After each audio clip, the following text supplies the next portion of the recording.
Logis. Mari kita berpikir logis bersama Podcast Logis. Podcast Logis Selalu membersamaimu tanpa terbatas ruang dan waktu. Halo, selamat pagi Sobat Logis. Selamat datang di podcast kita hari ini. Gimana nih kabarnya teman-teman semua? Semoga teman-teman selalu dalam keadaan sehat dan juga berbahagia ya. Aku Amanda Niswa akan memandu acara pada hari ini. Topik kali ini yaitu sangat menarik dan juga relevan untuk masa depan kita, yaitu bersama-sama upgrade diri untuk karir nanti.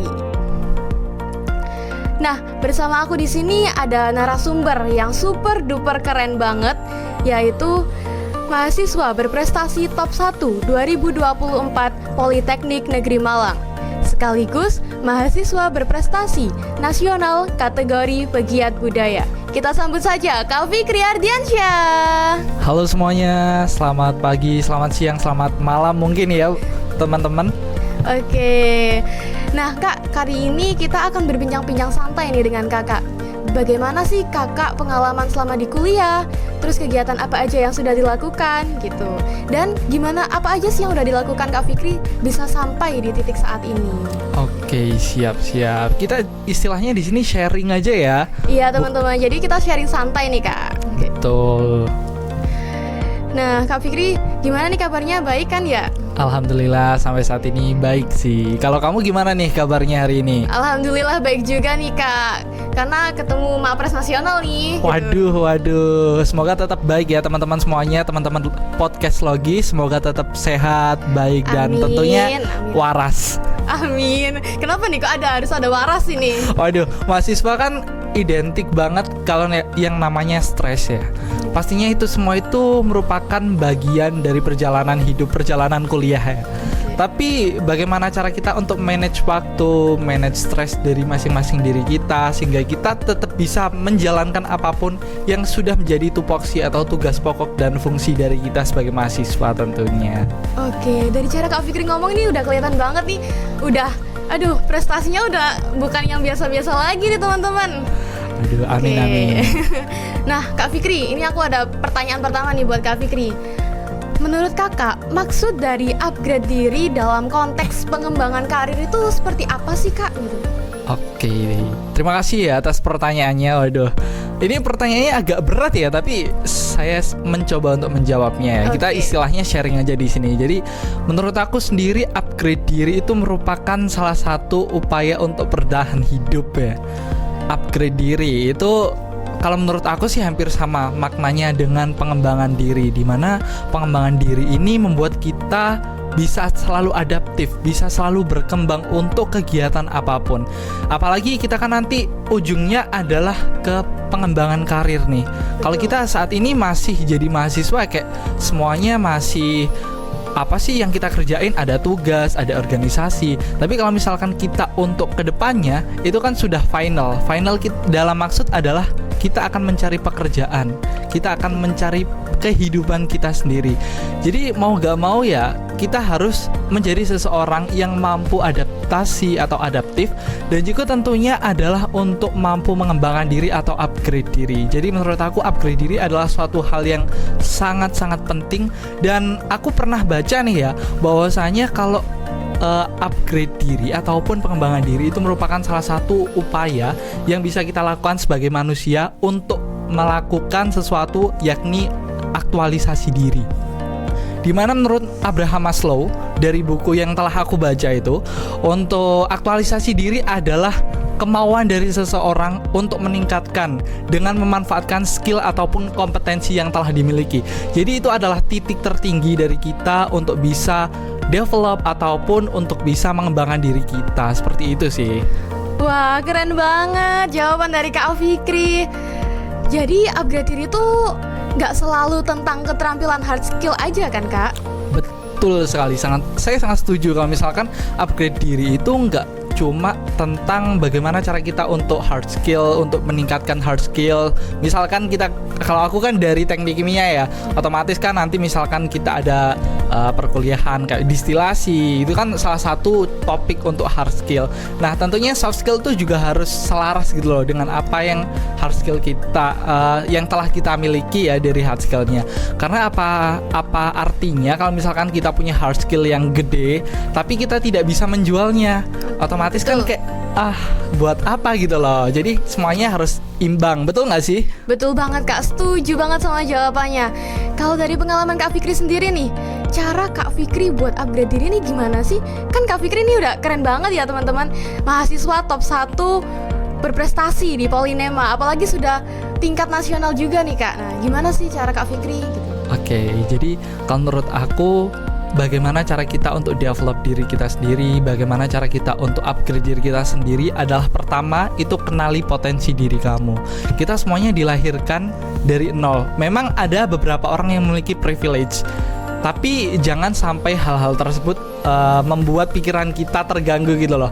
Karena semuanya kita masuk dari perkuliahan, kita juga mulai dari nol lagi kan. Kita mulai mempelajari hal-hal baru yang mungkin tidak didapatkan dari SMA, SMP ataupun SD.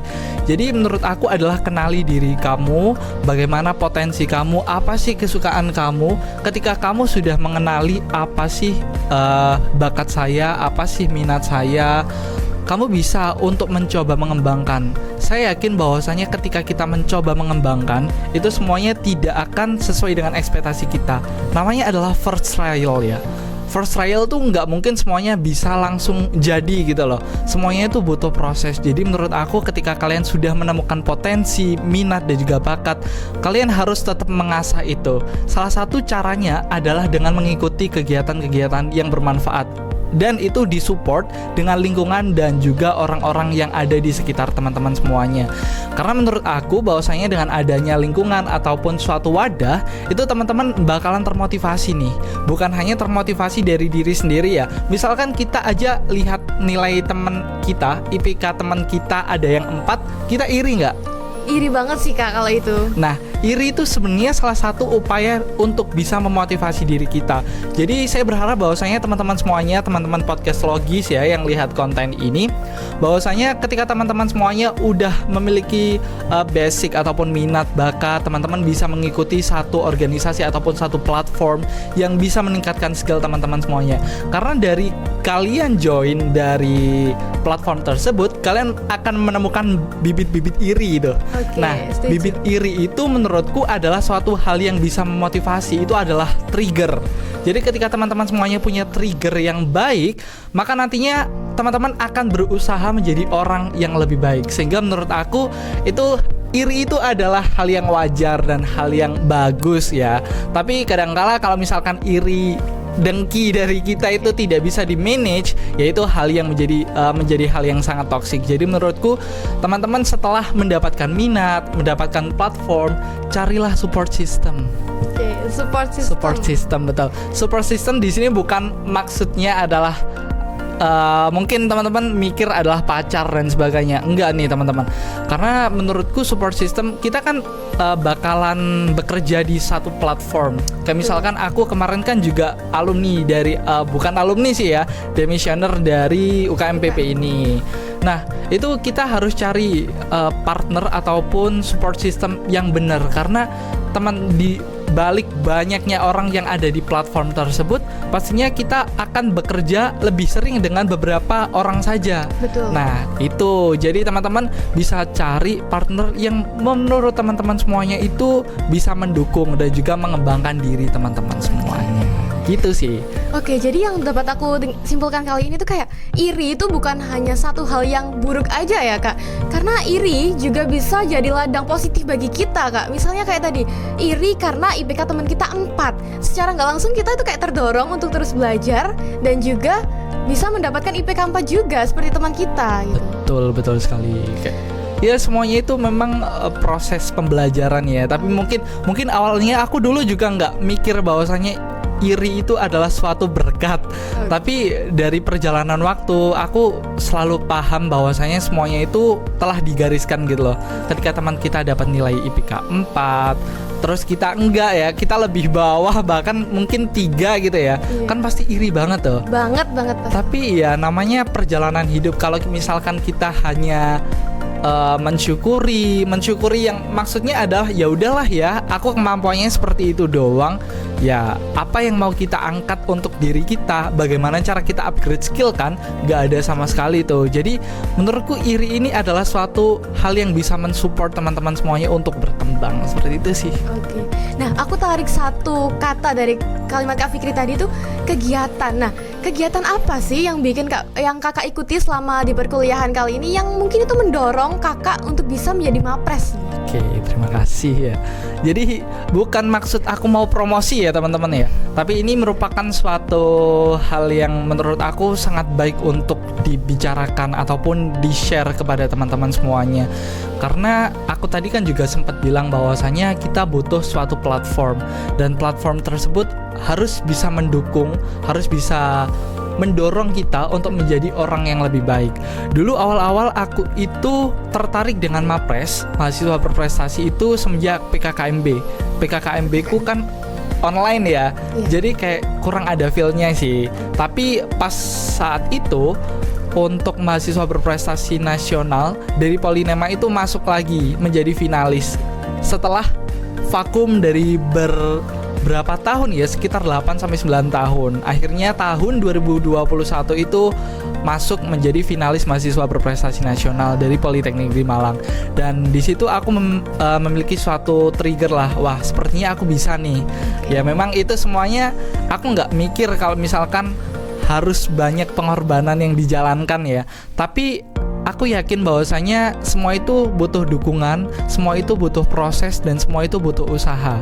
Jadi oleh karena itu akhirnya aku mengikuti salah satu UKM yang cukup prestatif ya menurut aku yang ada di Politeknik di Malang, yang ini adalah UKM Pendidikan dan Penalaran atau UKMPP ini. UKMPP itu pasti isinya anak-anak ambis semua, anak-anak pinter semua gitu nggak sih Kak? Waduh, kalau misalkan itu ya sebenarnya pinter ataupun ambis itu relatif. Kita memiliki ambisius yang berbeda, kita memiliki kepintaran ataupun kemampuan yang berbeda. Tapi saya yakin bahwasanya di anak UKMPP ini merupakan anak-anak yang pilihan ya, karena mereka sangat-sangat luar biasa pengorbanannya. Teman-teman UKMPP ini sangat-sangat, kalau misalkan ada suatu program kerja ataupun ada suatu kegiatan ataupun lomba bahkan, itu mereka nggak mau kalau misalkan nggak jadi trendsetter.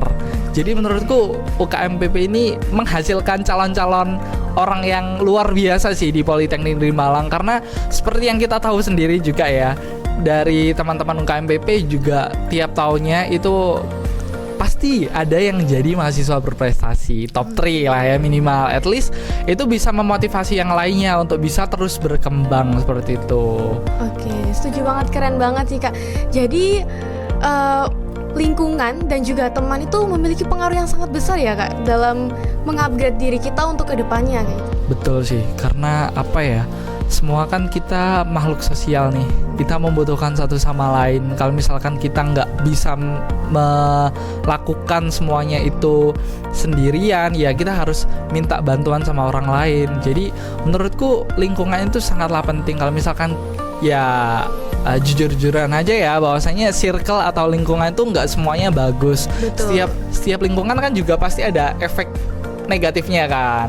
Tapi kan itu dari pintar-pintarnya kita untuk mengolah bagaimana caranya untuk bisa survive dan juga untuk bisa berkembang meskipun di lingkungan yang sedikit negatif. Tapi menurutku teman-teman semuanya dari podcast Logis, dari semuanya pendengar audiens dari konten ini, saya yakin bahwasanya teman-teman semuanya merupakan orang-orang yang ada di lingkungan suportif dan juga yang sangat-sangat mendukung apapun yang teman-teman inginkan seperti itu.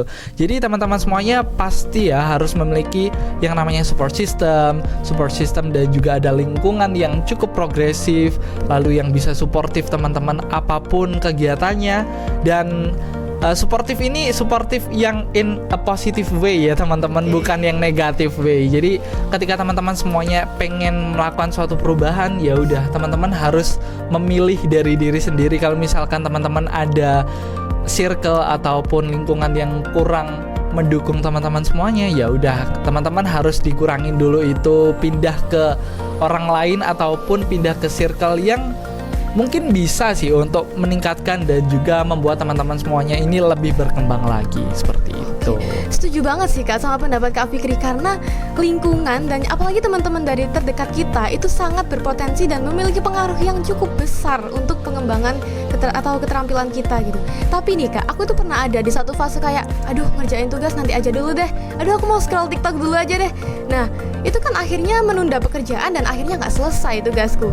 Nah sekarang aku mau tanya kepada Kak Fikri ini, gimana cara kakak ini bisa konsisten terus belajar agar skill kita itu bisa berkembang gitu Kak? Oke, menarik sih, karena meskipun aku tanya teman-teman mahasiswa berprestasi yang lainnya ya, finalis yang lainnya, mereka juga butuh kok waktu, kayak misalkan kadangkala ada yang males ngerjain karena memang posisi kita lagi capek gitu ya.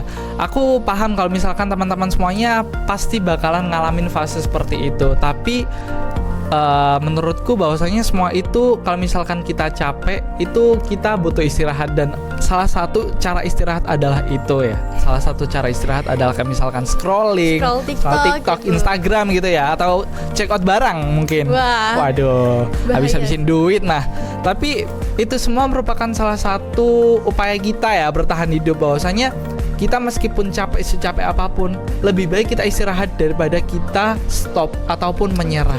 Setuju. Karena memang semuanya itu butuh perjuangan banget. Semuanya pasti ada fase di titik jenuh ya.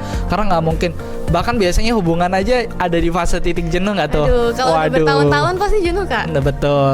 Nah, jadi temanya adalah bagaimana cara teman-teman semuanya ini bisa refresh pikiran teman-teman semuanya. Kita butuh liburan, ya udah kita stop dulu apa yang membuat kita pusing, apa yang membuat kita jenuh, lalu kita susun lagi tuh gimana caranya. Nah, tadi pertanyaannya adalah bagaimana cara konsisten. Karena konsisten tuh terkenal kayak sulit banget Kak, konsisten itu. Betul, itu tadi juga sama pertanyaan pertama tadi, upgrade skill ya. Iya. Itu juga sangat berpengaruh sih, karena memang konsisten itu hal yang sulit menurutku ya. Cuma kalau misalkan kita harus mikir-mikir lagi bahwasanya kita ini sebagai manusia dan juga sebagai mahasiswa, nanti ujung-ujungnya kita juga akan menjadi seorang pekerja ya. Betul. Dan tentunya di situ butuh kekonsistenan, dan hal ini juga berhubungan nih sama upgrade diri. Kalau misalkan kita mau memperbaiki diri kita sendiri, udah niat nih awal, tapi di tengah-tengah kok malah gak ada niatnya lagi, itu patut dipertanyakan. Jadi menurutku ya, buat teman-teman semuanya yang mau upgrade skill ataupun upgrade diri maupun mengembangkan dirinya lah, diniatin dulu yang benar-benar niat. Apakah teman-teman memang passionate dengan hal tersebut? Kalau misalkan teman-teman semuanya passionate, ya jalani. Karena ketika kita passionate ataupun seneng sama satu hal nih, pastinya itu secapek apapun, sejenuh apapun, kita nggak bakalan, ya pastilah ada namanya bosan, cuma kita bakalan balik lagi dan balik lagi seperti itu loh. Jadi ketika teman-teman sudah menemukan niat, teman-teman ajukan target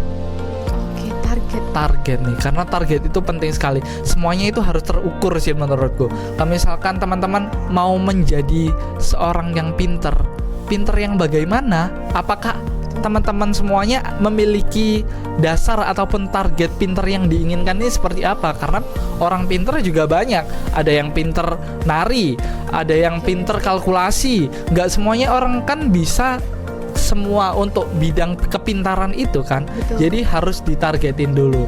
Yang selanjutnya adalah terus mencoba. Karena ini back to my story di Pilmapres ya. Karena semuanya adalah tentang bagaimana usaha dan juga mencoba. Di situ kita udah banyak banget mengorbankan, baik itu ada uang, lalu ada tenaga, energi dan sebagainya. Karena apa? Karena di Pilmapres sendiri kan kita kan harus memiliki capaian unggulan, lalu ada produk inovatif dan sebagainya. Dan menurutku itu nggak bisa didapatkan dalam 1 tahun. Misalkan capaian unggulan nih, teman-teman kan harus punya sertifikat, juga kejuaraan-kejuaraan. Nah itu nggak mungkin didapatkan 1 hari, 2 hari, 1 bulan, itu nggak mungkin langsung banyak, dan itu ada penilaiannya sendiri seperti itu. Jadi menurutku kalau misalkan teman-teman semuanya udah memiliki niat, udah memiliki target, udah terus mencoba, teman-teman harus berdoa dan juga tentunya adalah ikhlas ya. Karena semuanya itu harus ikhlas menjalani, jangan terlalu mengharapkan kepada orang lain karena itu akan menyebabkan sakit hati gitu ya. Jadi kita harus percaya pada diri kita sendiri, kita harus effort kita itu harus lebih besar daripada orang lain. Percayalah bahwasanya ketika teman-teman tidur ada orang lain yang biasanya lagi sibuk-sibuknya, dia lagi upgrade dirinya. Jadi teman-teman harus selain ikhlas ya, harus berusaha, itu mati-matian sih. Karena kapan lagi jadi mahasiswa jadi mahasiswa 4 tahun kan. Kalau misalkan kita nggak upgrade skill mulai dari awal, dari maba, itu kapan lagi? Masa kita setelah mahasiswa baru upgrade skill kita? Kan kita sama aja wasting time seperti itu. Jadi harus ada work-life balance gitu ya Kak. Betul harus sekali. ada bekerja, harus ada berdoa, istirahat juga perlu. Betul sekali. Meskipun kadang-kala istirahatnya kurang ya. Oh jadi banyak banget ya Kak pastinya pengorbanan yang sudah dilalui Kak Fikri untuk bisa menjadi Mapres sampai ke nasional ini. Tapi hasilnya pun tidak mengecewakan gitu Kak. Alhamdulillah. Alhamdulillah. Wah keren banget ya teman-teman Kak Fikri ini. Nah yuk mari kita terapkan tips dari Kak Fikri untuk kehidupan sehari-hari kita supaya masa depan kita lebih baik. Satu lagi nih Kak, sebelum kita penutupan podcast, mungkin Kak Fikri ada pesan nih buat teman-teman supaya teman-teman ini lebih semangat lagi untuk upgrade dirinya di kedepannya.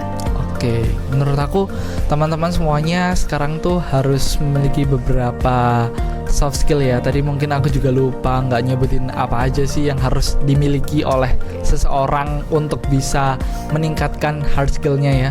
Mungkin aku pengen pesan ke teman-teman semuanya mulai sekarang, perluas relasi. Karena kita nggak akan tahu bahwasanya dari siapa saja kita akan mendapatkan kesempatan, dari siapa mungkin kita akan mendapatkan pekerjaan, dan itu semua kadang-kala itu diatur Tuhan, itu sangat-sangat acak ya. Kita nggak tahu, meskipun kita udah usaha semaksimal mungkin, tapi untuk hasil kan ya yang hanya menentukan Tuhan yang adalah tahu. Tuhan. Betul seperti itu. Jadi ketika kita sudah berusaha maksimal, kita juga harus berdoa. Semua itu diatur sama Yang Maha Kuasa. Kita hanya menjadi orang-orang yang bisa mengusahakan saja, tapi tidak bisa untuk memutuskan gitu loh ya. Bukan memutuskan sih, untuk bisa menemukan hasilnya seperti itu. Karena hidup adalah pilihan, betul? Betul. Hidup adalah pilihan. Oke. Kalau menurut aku untuk teman-teman semuanya ya, baik itu teman-teman maba, ini kan lagi musim-musim maba nih ya. Betul banget, Maba 2024 nih Kak. Betul. Oke, kalau menurutku adalah teman-teman harus, selain tadi perluas relasi, teman-teman harus bisa meningkatkan skill komunikasi. Karena skill komunikasi itu hal yang luar biasa menurutku. Kita mungkin awalnya misalkan nih kita mau mengajukan sesuatu ke kampus tapi ditolak. Terus dengan memiliki skill komunikasi dan juga negosiasi yang cukup baik, teman-teman bakalan bisa tuh dari yang tadi hasilnya ditolak menjadi diterima. Itu kayak wah luar biasa banget. Tapi memang untuk skill komunikasi ini harus dibangun dengan komunitas ya teman-teman. Jangan menerapkan dengan diri sendiri, karena komunikasi kan menggunakan bahasa. Betul. Dan bahasa itu juga bisa dipahami ketika lebih dari satu orang. Kecuali memang indigo ya. Beda lagi Kak ceritanya kalau Iya indigo beda ya. banget ya. Terus yang kedua yang menurut aku harus dimiliki oleh teman-teman semuanya adalah problem solving, betul nggak? Problem solving, oke, setuju. Pemecahan masalah. Pemecahan masalah. Memang semua orang pasti akan memiliki masalah, tapi bagaimana cara dia untuk mengatasi masalah tersebut ataupun menyelesaikan masalah tersebut itu berbeda-beda. Jadi teman-teman meskipun sepanas apapun masalah yang dihadapi, teman-teman harus mengusahakan bahwasanya harus dipikirkan secara kepala dingin. Karena buat apa masalah diselesaikan dengan kekerasan ya? Kalau misalkan cara dingin aja bisa. Dan tentunya kalau misalkan problem solving ini diselesaikan dengan cara dingin, otomatis kita juga akan mempererat relasi kita dengan lawan bicara kita, seperti itu. Yang selanjutnya yang mungkin aku pesan pada teman-teman semuanya adalah percaya diri. Karena aku melihat bahwasanya beberapa orang yang aku temui, baik itu mungkin dari angkatanku, bawahku, tahun 22 ataupun 23, itu kadangkala masih kurang percaya diri dengan apa yang dia miliki. Padahal kalian tuh sangat worth it ya. Kalian tuh memiliki kemampuan yang luar biasa. Cuma kalian masih belum bisa untuk mengembangkannya saja. Jadi mulai sekarang teman-teman harus pede, teman-teman harus bisa mengembangkan dirinya untuk bisa menjadi pribadi yang memang teman-teman inginkan. Kalian itu berharga, teman-teman. Jangan sampai kalian udahlah, aku kayaknya ya gini-gini aja. Kalau misalkan kalian menyerah sama keadaan, apa yang akan kalian perjuangkan? Karena hidup adalah perjuangan. Betul? Betul banget. Betul banget sih. Wah teman-teman, tipsnya ini super duper keren ya. Dari orangnya yang keren, tipsnya yang keren, cara bicaranya pun keren. Jadi kayak nggak heran nih sih kalau Kak Fikri ini bisa lolos sampai ke nasional gitu Kak. Waduh, yang nggak gitu juga ya. Oke, terima kasih banyak untuk Kak Fikri. Episode kali ini benar-benar berisi topik yang sangat inspiratif ya teman-teman. Dan juga terima kasih juga untuk teman-teman yang sudah menyaksikan podcast ini dari awal hingga akhir. Semoga teman-teman termotivasi dengan adanya narasumber kita yang super duper keren ini di podcast Logis. Dan juga pastinya jangan lupa untuk terus mengupgrade diri.